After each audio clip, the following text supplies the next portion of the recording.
Good evening. Today we'll be studying the third chapter of Hilchot Sota, and this chapter will deal with the procedure and the process of exactly what we do with the Sota. Just as a reminder, an Isha Sota is a woman that her husband suspects her of being with another man, and he warns her in the presence of two Edim, and then two Edim find this woman secluded with the same individual about whom she was warned, but the husband doesn't have witnesses um, to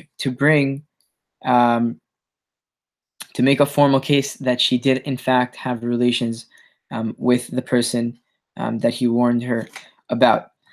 Again, I highly recommend for anyone to study the Pesukim in the Torah. They'll really give a great and much needed background just to understand these halachot. The Torah speaks about Sota in Sefer Bemidbar Perek He, starting from Pasuk Yod Aleph up until Pasuk Lamed Aleph. And as we've already mentioned, the Isha Sota and this whole process was really a last resort type of thing. And it was extremely embarrassing both on behalf of the husband and on behalf of the wife. And as we'll see, again, the ordeal was really just a way for the Isha Sota to be pressured and to confess. And the goal was not to have the woman drink the Mehamarim. As we'll see, it's very clear from the halachot, as we'll see. Hilchot Sota Perek Gimal Halacha Aleph.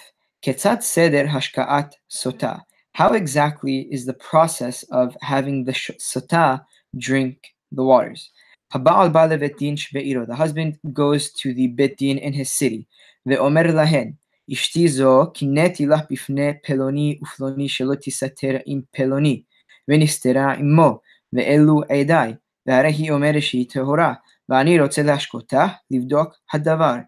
The husband again comes to the Bet Din in his city and says the following, that my wife, whom I warned in the presence of so-and-so and so-and-so, not to be secluded with a third guy, and she in fact was found to be secluded with this third guy, and here are my witnesses, and she claims that she is tehora and that they did not have relations, but I wish to have her drink the waters in order to check if she's telling the truth or not. ובדין שומעים דברי העדים ומוסרים לו שני תלמידי חכמים לשומרו, שמא יבוא עליה קודם שתייה, שהרי נאסרה עליו עד שתשתה, ומשליכים אותו לירושלים שאין משכינת הסוטה אלא בבית דין הגדול של 70 זקנים במקדש. So בית דין listens to what the Edim have to say and decide if he has a valid case or not. And the Bet Din sends him to Yerushalayim along with two Talmidei Chachamim in order to make sure that he doesn't have relations with his wife until she drinks the waters, because she is prohibited to have relations with him until she drinks the waters. And the reason why we take her to Yerushalayim is because we only have the Sota drink only in the presence of the Bet Din Hagadol 70 Zekenim that was in the Bet HaMikdash in Lishkat Hagazit.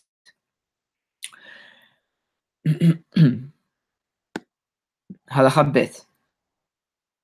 Higi'u liYerushalayim. If once they arrive to Yerushalayim, Bet Din Hagadol Moshivin Otah Benehen, the Bet Din has the women sit in the presence of the court. Uma'ayyamin aleha shelo bifnei ba'alah, and the Bet Din warns her and pressures her not in the presence of her husband, because it's possible that the wife is embarrassed to confess in her husband's presence. Umafhidin ota pachad gadol shelo tishteh, and the Bet Din intimidates her in order for her not to drink the mehamarim. ואומרים לך ביתי הרבה יין עושה, הרבה שחוק עושה, הרבה ילדות עושה, הרבה שכנים הרעים עושים. And the Bet Din tells her there are many Listen, our daughter, there are many pressures that can cause one to falter. For example, wine, or being um, acting in a joking or foolish way, also acting immaturely, and bad neighbors and bad influence can all push someone to have zinut, and to have forbidden relations. אל תגמרי לשם הגדול שנכתב בקדושה שימחק על המים. And the Bedin tells her, don't cause God's glorious name that is written to in the process of the Sota, as we'll see, to be erased by the waters that she will eventually come to drink. ואומרים לה, הלכה ג', ואומרים לה ביתי הרבה כדמוך ונשטפו. And the Bedin continues to tell her and says, our daughter, there have been many before you who were washed away by the Yetzer Hara and have faltered in having forbidden relations. ואנשים גדולים ויקרים תקף יצרן עליהן ונכשלו. And very great, important, and respectable people have been overcome by their impulses and failed in regards to forbidden relations. ומגידין לה מעשה יהודה ותמר כלתו מעשה ראובן בפילגש אביו על פשעתו ומעשה אמנון ואחותו כדי להקל עליה עד שתודה. And the Bedin tells her and describes to her the story of Yehuda and his daughter-in-law Tamar, in which Yehuda thought Tamar was a prostitute, had relations with her, even though she was his daughter-in-law, and she was supposed to be with his other son, Shelah, but Yehuda delayed in giving Shelah to her as a husband. So Tamar pretty much tricked Yehuda into having relations with her, which was a forbidden relation. And the story of Reuven and Yaakov Avinu's Pilegesh, based on the Peshat of the Torah, that according to the Peshat, a simple reading of the Humash, it seems that that Reuven had relations with Bilha, Yaakov's Pilegesh, and a Pilegesh is a woman who is married to someone without a ketubah and without kiddushin. And also we mentioned the story of of Amnon and his sister, which was obviously a horrific story, and again was a forbidden relation. And we tell her all of this in order to make it easier for her to confess what she did. And again, all of these things all of these stories were forbidden relations, and just keep in mind how long this would take. And the Betin is pretty much, again, like I mentioned at the opening of the chapter, we want the women to confess and not to have her go through the entire process of the Sota, because it was extremely embarrassing again for her and her husband. Im amrahin nitmeti, or any shota, if at this stage the woman says, yes, I had relations, or if she says, I refuse to drink the waters, she leaves, she is divorced, and does not collect the money for her ketubah, and we leave her, and we let her go. Ameda bedibura shehi tehora.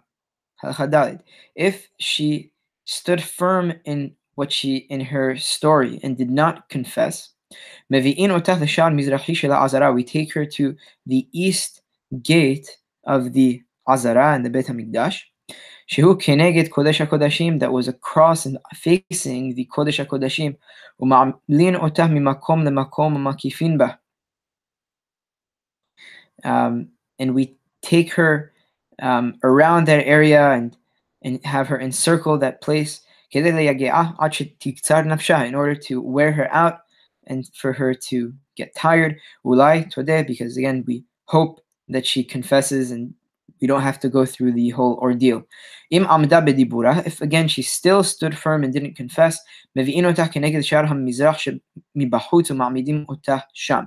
if she still again stood firm and didn't confess, we take her to a cross of the eastern gate in the Beit HaMikdash, also known as Sha'ar Nikanor, and we place her there and keep her there for the time being.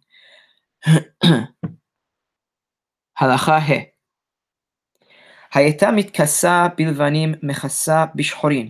If she was dressed in white, back in the day, someone dressing in white was back in the day, white was worn for a celebratory occasion. So if she was wearing white, she should put on some type of dark or black.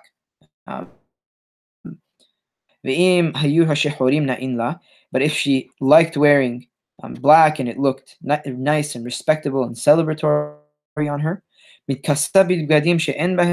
she should dress and put on a garment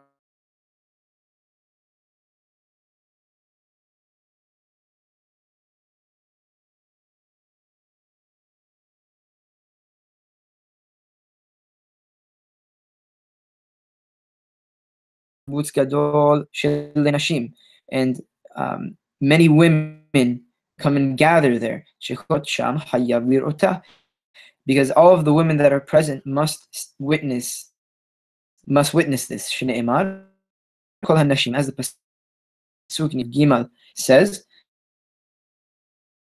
Let me just read the entire pasuk to get a little bit of context. In Yehezkel, the pasuk says, "V'hishbati zimma min haaretz, v'nivaseru kol hanashim, ve'lo ta'asena kezimmatchena." That I will, and this is Hakadosh Baruch Hu talking, that I will remove all of the promiscuous actions from the land, and all of the women present shall take musar. Sorry, shall receive musar. Shall receive will receive a lesson, and will understand the severity of being promiscuous, in order for them not to do and act in a promiscuous way. And any man that wishes to witness this and witness her may come and do so. Back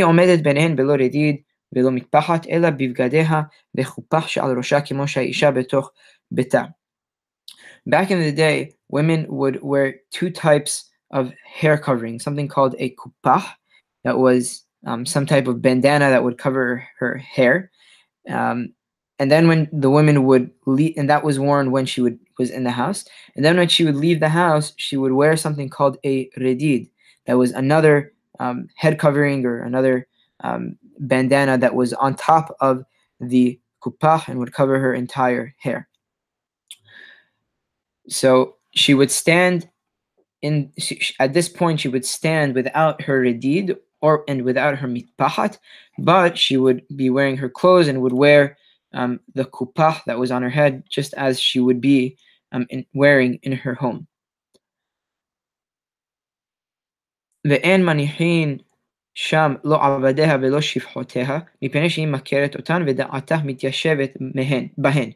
And when she is there, we don't have any of her servants or female servants there, because she might recognize them, and she may feel confident because they're present, and they might cheer her on and tell her to stay firm and not to confess.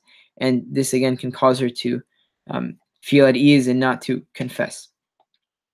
Halacha Vav. ואחר כך משפיעה הכהן בלשון שהיא מכרת. And then the Kohen has her make a shivua in any language that she recognizes, any language that she knows.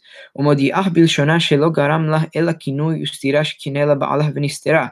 And he lets her know, in whatever language that she understands, that the only thing that brought her to this situation is the warning and the seclusion with the man that her husband told her not to be secluded with, and in fact she was secluded with him.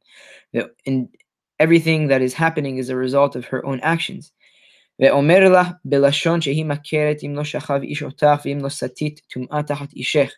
And the Kohen tells her in whatever language that she understands. That if no man had relations with you, and if you did not deviate from your husband, you will be cleared by these cursed waters. And you, as you have deviated from your husband, and as you have been defiled, and someone had relations with you other than your husband, may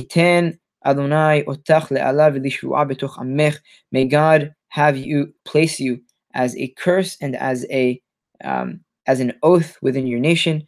That God will have your thigh falter, or your thigh rupture, or your thigh, in fact, fall, and your belly swell.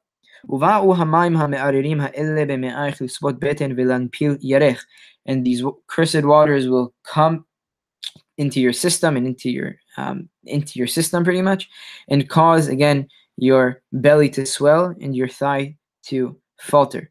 As if anyone was paying attention, here the Kohen Gadol, when he's describing exactly what will happen, flips the order of, because the swelling of the belly happens before the thigh falters. And if anyone remembers, these are actually verbatim pretty much the pesukim of what the Torah says, that the Kohen has to tell the women. Vehi omeret amen amen belashon shehi makeret, and the women has to answer amen amen, or I accept whatever you are saying as truth, and accepts, in fact, the oath that the Kohen Gadol is making in any language that she understands. And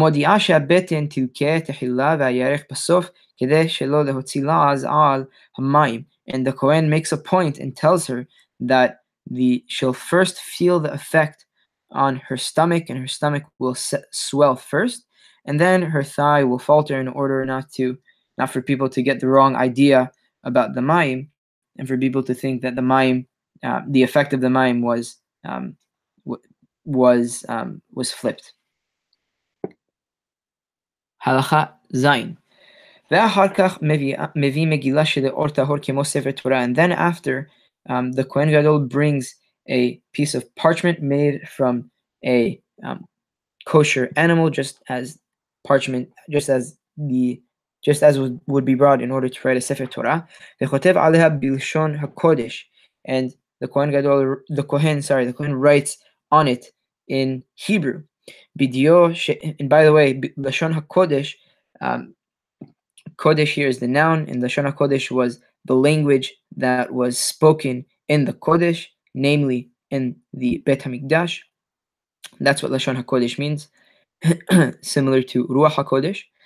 Bidyo she'en bo kalkantos, and he writes with ink that doesn't have with it kalkantos. Kalkantos was an ingredient used to make the ink permanent. Lishma shela isha kemo haget, and he writes, as we'll see exactly what he writes, but he'll write everything. He'll write the entire oath, and he'll write the woman's name on it, just as we write for a get. As I mentioned, he writes everything that the Kohen told her in the entire oath that I read in the previous halacha. Ot be'ot umila b'mila ve'chotevet Hashem kichtavo ve'eno kotev amen amen. And he writes exactly what he made her swear to, letter by letter, word by word, and he writes God's name as it is written in the Torah, which is Yod and a He and a Vav and a He. And he does not write the women's response, which is Amen, Amen. So again, he writes the name of the women and the oath that he made her swear, but does not write her response or her accepting the oath. ואחר כך מביא הלכה ח', ואחר כך מביא כלי חרס שלא נעשה בו מלאכה מעולם, ולא יראה ככלי בולה מאורך הזמן. And then the Kohen brings a clay vessel that was not previously used for anything, but it should not look like an old vessel. And the reason in the Gemara in Sota Daf Tet Amud Aleph mentions that a clay vessel is brought to contrast her behavior, um, because the Gemara says that just as she gave her adulterer to drink wine in a valuable goblet, for example, in gold or silver or whatever other expensive goblet, so we let her drink the mehamarim from a um, worthless vessel, namely clay, that was much cheaper than any other material back in the day. But if the clay vessel was returned to the furnace in order to make it look new, it is valid to be used. And half a log of water, which is about 150 milliliters, is poured into the vessel, and the water from the water of the kior was the fountain that was in the Beit HaMikdash. ובחצי לוג שהיה במקדש היה מודדו ונכנס בו להיכל, and they would use the the half log measure that they would use in the Beit HaMikdash, and then he goes with it inside the Hechal. The Hechal was the main building in the Beit HaMikdash, that inside it were the Ulam, the Kodesh, and the Kodesh HaKodeshim. If anyone wants to see, Rabbi Yochai Makbili has an excellent map of the Beit HaMikdash that you can really see exactly where this would take place. So, okay, yes, and then the Kohen Gadol enters the Hechal. Umakom haya betoch, umakom haya sham ama al ama limin hanichnas uvo tavla shel shaish v'tabat kevu'a bah. And there in the Hechal, on the right, once you would enter, there was a place, one amma by one amma, and there would be a marble board with a ring that was there. Magbia hatavla ve'lokech afar mekarka hamishkan. And the Kohen Gadol takes the ring, lifts up the board, and takes from the dirt of the ground of the Hechal, ונותנו על פני המים כדי שיראה מחילה, ונותן לתוכה, ונותנו מחילה, מגביה הטבלה ולוקח עפר מקרקע המשכן. Again, the Kohen lifts up the board and puts dirt from the floor of the Beit HaMikdash, ונותנו על פני המים כדי שיראו כל פני המים, and he puts just enough dirt inside the water in order for the water to still be seen. ונותן לתוכו דבר מר כגון לענה וכיוצא בה, and he puts inside it something bitter, some type of bitter fruit or vegetable. A la'ana is a bitter fruit from the pumpkin family, or anything that would cause the waters to be bitter. Shne'emar b'hamarim, as the pasuk says, they must be bitter waters. U'mochek letochan ha'megillah lishmah, v'yimachek yafeh yafeh ad shelo yishaer b'megillah roshem hanikar. And the Kohen erases inside the waters everything that was written for this woman, including her name, and including Shem Hashem, and including the rest of the oath that the Kohen Gadol wrote down. You must erase it in so much. He must erase it totally in order for nothing or no characters or letters to be on the scroll.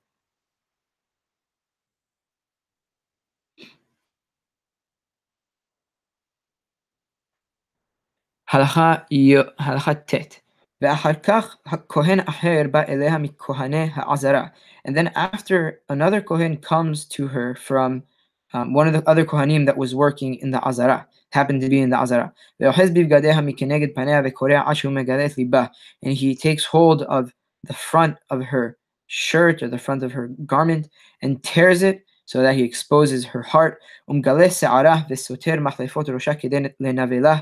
And he exposes her hair and messes up any braids that were in her hair in order to shame her. And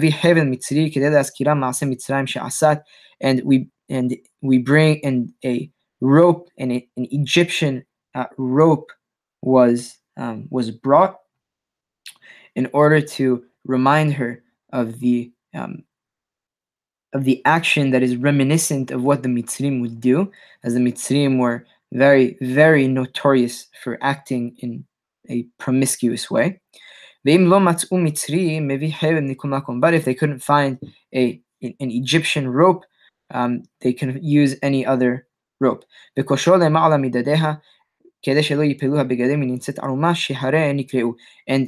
the rope is tied above her breasts in order for her clothes not to totally fall off, and she'll be totally naked because the Kohen Gadol tore her clothes. So the rope would first be tied to her clothes above her chest. Then the Kohen Gadol would tear her clothes again, because we never want anyone to be totally exposed in public. הלכה יוד. ואחר כך כהן אחר מביא מחילה, ואחר כך מביא עשרון קמח ששעורים משל הבעל. And then one isaron of is brought from the husband. And isaron is 1/10 of an ephah, which was 2.16 liters, and this is all measured in volume. The minha, just a note about the korban minha, you can use, typically wheat was used, but here barley is used, and according to the Mishnah, just as barley is given to the animals to eat, this is a subtle reference to the animalistic and bestial nature of adultery, as barley is the food given to the animal and to the beasts. And it is given in a basket, again, that was made in Mitzrayim. A kfifa mitzrit was a basket that was made from palm branches, but in other places and other times, the menachot would typically be brought in a gold or silver vessel. And the rope and the basket were funded by the Shiyarei Halishka. If anyone remembers from Hilchot Shekalim Perek Bet, Shiyarei Halishka was money that was publicly it was public funds that was brought. Yes, it was money. It was the leftover money that was brought from the Mahatzit HaShekel after all the money was used for the general maintenance of the Beit HaMikdash, for example, the Korbanot. So this is all the leftover money that the Beit HaMikdash had. So that was used to purchase the Hevel Mitzrit and the Kififa Mitzrit. And it is given for her to carry in order, again, to exhaust her, to confess, again, in order for her not to drink the Meh HaMarim.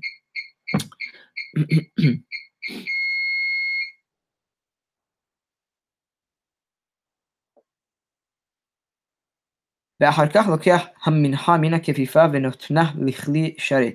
then the minha is taken from the basket that she is holding and placed in a vessel that was used in the Beit HaMikdash.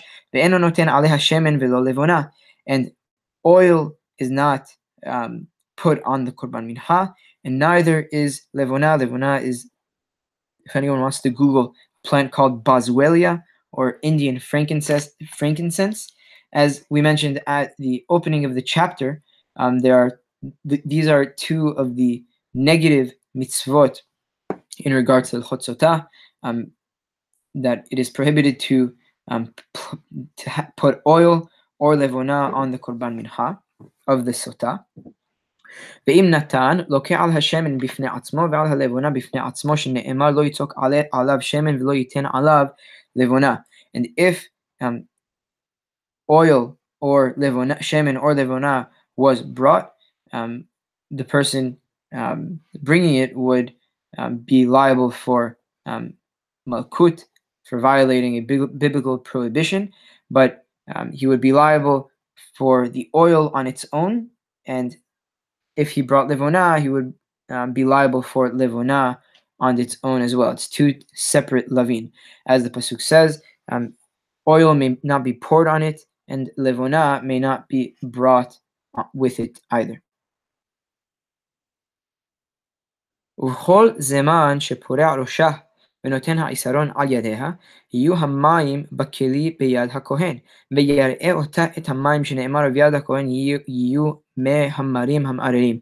And this entire time, throughout this process, that the woman's hair is exposed, and she is carrying and brings the isaron of the minha, the waters that she will eventually drink would be in the vessel in the hand of the Kohen, and the Kohen would show her the waters, again, in order to cause her, to intimidate her and to cause her to confess.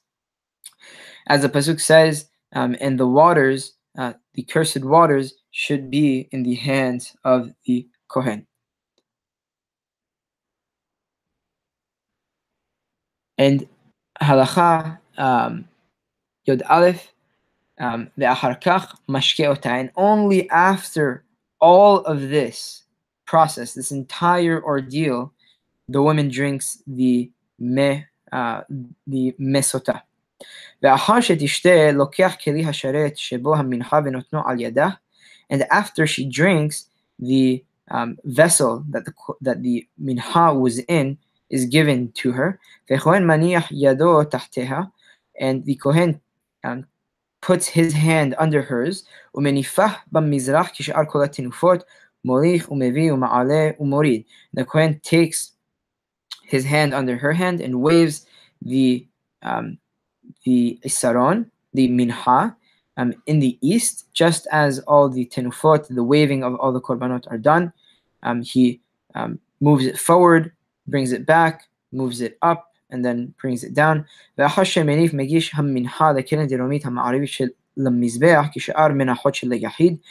after he does this, he brings the minha to the southwest corner of the mizbeach, just like all menachot of individuals are brought.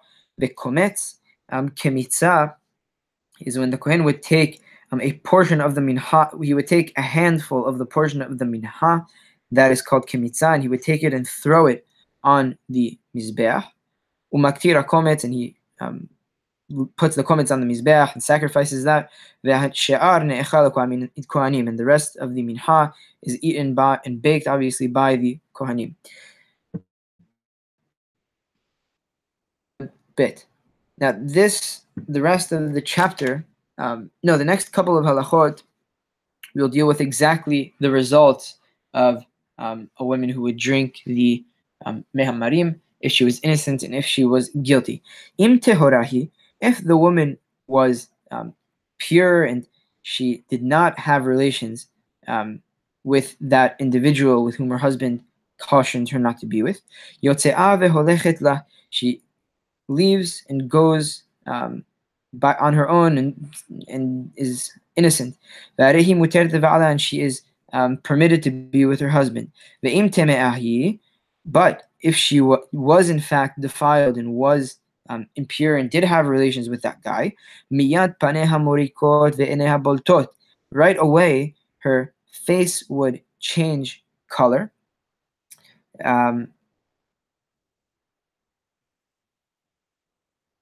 And Harambam here says morikot comes from the word yarok, and yarok in the language of Hachamim would include colors other than yellow. For example, it would include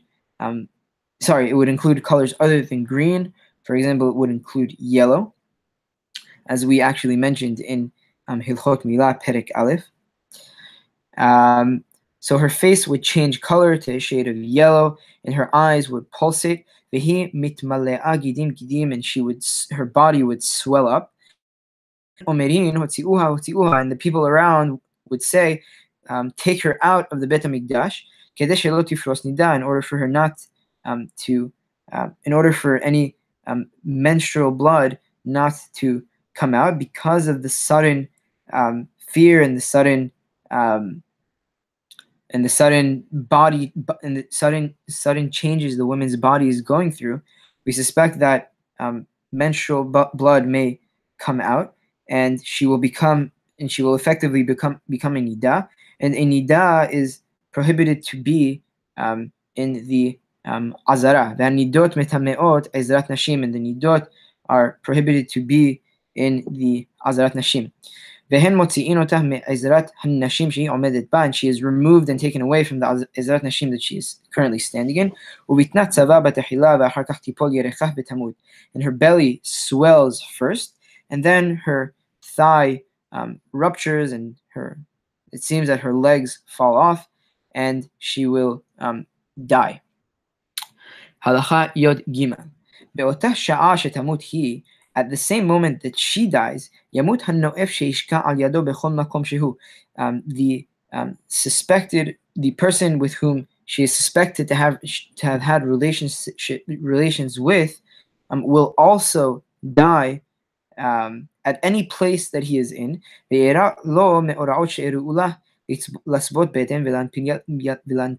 the same bodily changes and death that the women underwent, he will undergo as well, and his stomach will swell, and his thigh will falter. And all of this, this is all provided that the woman's husband never did anything wrong or had forbidden relations with anyone other than his wife. But if he did have forbidden relations, the waters do not check his wife, as we mentioned previously in Perek Bet. Halakha Yod Dalet. Ve'im avar v'hishka et ishto, הרי זה מוסיף על חטאתו פשע, שגרם לשם המפורש שימחה במים לבטלה, ומוציא לעז על מי סוטה, שאשתו אומרת לאחרות שזינת ולא בדקו בה, והיא לא תדע שמעשה הבעל גרמו. And if he violated this and had his wife drink the mesota, he is adding to his transgression a purposeful violation, because he's causing for God's distinguished name to be erased for no reason. And he is in a way mocking the mesota, because his wife would tell the other people that she and would confess to other people that she did zinut, because she doesn't want to be checked by the waters, and she in fact has no idea that it's a result of the husband not that her husband's actions caused this whole fiasco. Lefikach,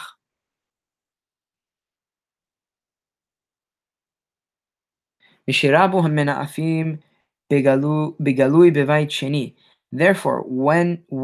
and this is pretty unfortunate, but when the promiscuous people multiplied publicly during the time of Beit Sheni, Bitulu HaSanhedrin et Mehamarim, the Sanhedrin stopped doing this process of the Mehamarim. V'samchu al hakatuv b'Kabbalah, and they relied on what is written in the Kabbalah in the Nevi'im. This is found in Hosea Perek Daled. Lo efkod al bonotechem ki tiznena, v'lo al kalotechem ki tena'afena, that I will not prosecute your daughters because they do zinut, and not on your wives if they act promiscuously. And this was this was established by Rabbi Yochanan ben Zakkai, and if anyone wants to look, it's found in the Mishnah Sota, Mishnah Tet, Perek Tet, Halacha Tet. Okay, so now, from now until the end of the chapter, we'll speak about women that the waters don't have, that the Mehamarim don't have any effect on them, or don't have any immediate effect on them. Halacha Tet Vav. Sota shehayala zechut Talmud Torah. A sota, a woman who did in fact deviate from her husband, but had some type of merit because she studied Torah. Af al pi she'enah metzuva al Talmud Torah, harezo tolala. Even though she is not instructed to study Torah, this merit stands for her. Ve'ena meta lish'atan, she doesn't die immediately. Ela nimoket veholechet, rather she gets weakened and she goes. V'holaim kevedim ba'in aleha, but severe illnesses come upon her. Ad shetamut achar shana o shetayim o shalosh, until she dies after a year or 2 or 3 years. Lefi zechutah, everything according to her merit. Vehi meta bitzviyat beten uv nefilat evarin, but she will in fact die after her belly swells and after her limbs fall off. Halakha tet zayin. Sota sheshatat mehamarim velo meta miyad. A sota that drank the mehamarim but did not die immediately. Harehu muteret leva'ala afilu haya kohen. She is permitted to be with her husband even if he was a kohen. Now Rambam here adds this caveat of the kohen because a kohen's wife is prohibited to be with him even if she had zenut against her will. And one may think that the waters do not check this type of women, but if the Sota drank the waters and did not die right away, even a Kohen can be with her. Even if diseases started to come upon her, and started to affect the rest of her limbs, provided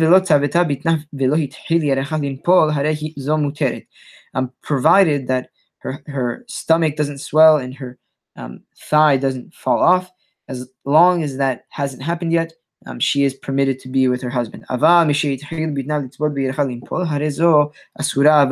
once her stomach starts to swell and her thigh begins to fall off and rupture, she is definitely prohibited to be with her husband. Halacha Yod Zayin. Sota sheshatat v'hayeta tehora. A sota that drank and we find her to be, and she was found to be innocent. Harezo mitchazeket. She becomes strong. Ufaneha mazhirot, and her face lights up, turns a shade of gold or yellow. Ve'im hayaba holi yasur. And if she had some type of illness, that illness will go away. Vetit aber beteled zachar. And she will become pregnant, and she will have a baby boy. And if she had difficulty during childbirth, now she will have an easier time. If she typically had girls, she will now have boys. הלכה י"ח. באו עדי טומאה אחר ששתת, הרי זאת תצא בלא כתובה, ואסורה לבעלה, ואפילו לא אירע לה דבר מדברים האלו, מפני שאין המים בודקין אלא מי שאין לה עדים שמודיעין זנותה. If עדי טומאה, as we mentioned, עדי טומאה were people that witnessed her having relations with the man with whom her husband cautioned her not to be secluded with. So if Edeh Tum'ah come after she drank the Mesotah, she leaves her husband without collecting the money of the ketubah and is prohibited to be with her husband, even though nothing that we mentioned happened to her, namely the tzaveta bitna and nipu and hapalat yarech, because the waters only check someone who don't have edim that testify that she had relations. Also, perhaps her husband is not clean from any forbidden relations, and that's why the waters did not check his wife, and the wife didn't show any signs of the sota. But if only one witness comes and testifies that she was defiled and she had relations with that guy, she can stay with her husband because she was already proven to be innocent after drinking the meh hamarim. Halacha yotet, final halacha. Isha shezinat be'ones o bishgaga, o sheba'ale hazeh shekineh la imo derech evarim, en hamayim bodkin ota. A woman that had relations that had zenut or had relations not under her will or unintentionally, or the guy who her husband warned her about, did not have typical intercourse with her. The waters don't check this type of women. Shene'emar vehi lo nitpasa, because the pasuk says that this woman was not caught. And now we'll bring three different pesukim demonstrating that Hachamim learned exceptions for these three types of women. So the first pasuk, and all of these pasukim are in regards to a sota. Ve'lo nitpasa, the pasuk says that she was not caught. Prat la'anusa she'ara nitpesa behozka. This excludes a woman that didn't have that had relations not under her will, because she was forced, and she was caught by the other guy. Vatimol ma'al be'ishech perat l'shogeget, this woman um, um, rebelled against her husband knowingly.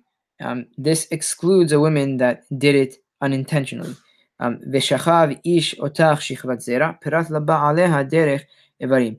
And the final pasuk, when the pasuk says that that the other man had normal relations with you, this comes to exclude someone who didn't have normal relations or normal intercourse with that woman. Bezat Hashem, we'll do Perek Revi'i, the final chapter of Hilchot Sota, tomorrow. Baruch Adonai le'olam. Amen ve'amen.